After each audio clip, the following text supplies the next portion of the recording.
Friends, நான் உங்க Vasanthi. Welcome to mummy daddy channel. இன்னைக்கு ஒரு குட்டி மோட்டிவேஷனல் ஸ்டோரி தாங்க பார்க்க போறோம்.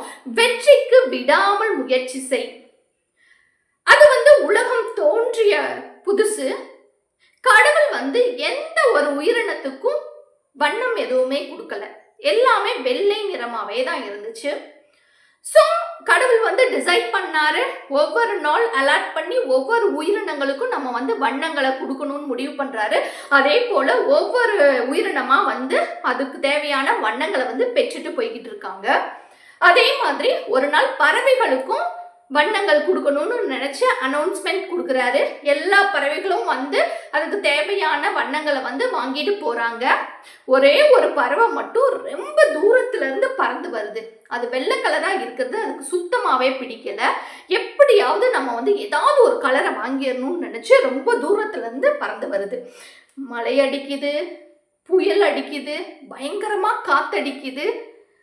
அதோட சிறகை ஓரளவுக்கு மேல அது பலத்தை யூஸ் பண்ண முடியல. இருந்தாலும் கஷ்டப்பட்டு தன்னம்பிக்கையோட விடாமுயற்சி செஞ்சு பறந்து வந்துட்டே இருக்கு.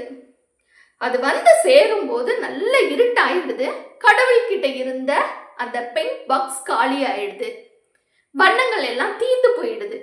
கடவுளுக்கு அந்த பறவையை பார்த்த உடனே என்ன பண்றதுன்னு தெரியல. அந்த பறவை கிட்ட சொல்றாரு, இப்பதான் மற்ற பறவைகளுக்கு எல்லாம் வண்ணங்களை கொடுத்தேன், அதனால என்கிட்ட எந்த வண்ணமும் இல்லை, எனக்கு என்ன பண்றதுன்னு தெரியல, உனக்கு என்ன நிறத்தை கொடுக்கறதுன்னு தெரியல அப்படின்னு சொல்றாரு. அதுக்கு அந்த பறவை சொல்லுது, எப்படியாவது நான் ரொம்ப தூரத்துல இருந்து கஷ்டப்பட்டு வந்திருக்கேன், எனக்கு வெள்ளை நிறமா இருக்கிறதே பிடிக்கல, எனக்கு எப்படியாவது ஏதாவது ஒரு கலரை கொடுங்க அப்படின்னு கெஞ்சி கேக்குது. உடனே கடவுள் சொல்றாரு, எல்லா பாக்ஸ்லயுமே கொஞ்சம் கொஞ்சம் வண்ணங்கள் தான் இருக்கு, நான் வேணா எல்லா வண்ணங்கள்லையும் கொஞ்சம் கொஞ்சமா உனக்கு தெளிக்கிறேன், ஏதாவது ஒரு கலர் வந்துரும் அப்படின்னு சொல்றாரு. இந்த பறவையும் சரி, ரொம்ப தூரத்துல இருந்து வந்தாச்சு, சரி ஏதாவது ஒண்ணு வாங்கிட்டு போலான்னு சொல்லி நிக்குது. கடவுள் எல்லா வண்ணங்கள்லையும் கொஞ்சம் கொஞ்சமா எடுத்து தெளிக்கிறாரு. பல வண்ணங்கள்லாம் அழகா மாறிடுது அந்த பறவை. அப்படி உருவானது தாங்க பஞ்சவர்ண கிளி. அந்த பறவை ஆசைப்பட்டு வந்தது என்னமோ ஒரே ஒரு நிறத்துக்காக, ஒரே ஒரு வண்ணத்துக்காக மட்டும்தான். அது விடாம தன்னோட விடாமுயற்சியால, தன்னோட தன்னம்பிக்கையினாலையும் சேர்ந்து தனக்கு ஏதாவது ஒரு வண்ணம் வேணும் தன்னை மன்றாடி நின்றனால அதுக்கு எல்லா வண்ணங்களும் அதுக்கு கிடைச்ச ஒரு பஞ்சவர்ண கிளி மாதிரி அந்த பறவை மிளறிச்சான். அதே போல தாங்க நம்மளோட வாழ்க்கையிலும் ஒரு சில விஷயத்துக்காக நம்ம போராடுவோம், கஷ்டப்படுவோம், முயற்சி செய்வோம், ஹார்ட் ஒர்க் போடுவோம். ஆனா சீக்கிரமா நம்ம கையில அது கிடைக்காது.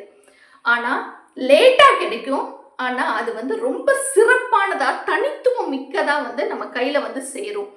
கொஞ்சம் காலதாமதம் ஆகும், அவ்வளவுதானே தவிர உனக்கு கிடைக்க வேண்டியது உண்மையா நீ முயற்சி செஞ்ச அப்படின்னா கண்டிப்பா அது தனித்துவமான விலை மதிப்பு உள்ள ஒரு பொருளா உன் கையில சேரும். அது ஸோ என்னைக்குமே விடாமுயற்சி அப்படிங்கிறத நம்ம விடவும் கூடாது, மிஸ் பண்ணவும் கூடாது. அதை நம்ம லைஃப்ல ஒன்றி போய் இருக்கணும்.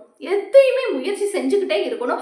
கண்டிப்பா அது ஒரு பெரிய விஷயமா நம்ம கையில சேரும். ஒரு நாளைக்கு லேட்டா கிடைக்கும், ஆனா லேட்டஸ்டா கிடைக்கும், பெஸ்டா கிடைக்கும் அப்படிங்கிறத நம்ம மனசுல ஃபர்ஸ்ட் ஆணித்தனமா நம்பணும். ஓகே, இன்னைக்கான வீடியோ இதுதான். நம்மளும் பஞ்சவர்ண கிளி மாதிரி ஒரு பொருளுக்கு ஆசைப்பட்டோம் அப்படின்னா, விடாம முயற்சி செஞ்சோம் அப்படின்னா பல வண்ண சிறப்புகளும் பேரும் புகழும் வெற்றிகளும் நம்மளை சேரும். ஓகே, அதை நம்புவோம்.